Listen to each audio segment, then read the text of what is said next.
Thank you so much for following along in this course on small business profitability.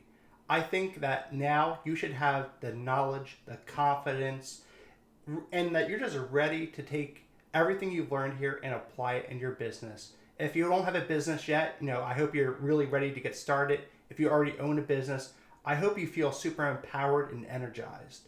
There are so many different things that you can do as a small business owner to make your business run better. But the first thing that you need to do, that you're doing right now, is educating yourself. And that's just such a powerful and important first step. I'm really excited that we got to share this information. I have the quizzes, I have the lectures. Feel free to go back and review any of them at any time that you like. And then if you have questions or comments, feel free to leave those for me, and I'll happily answer those the best and fast as I can.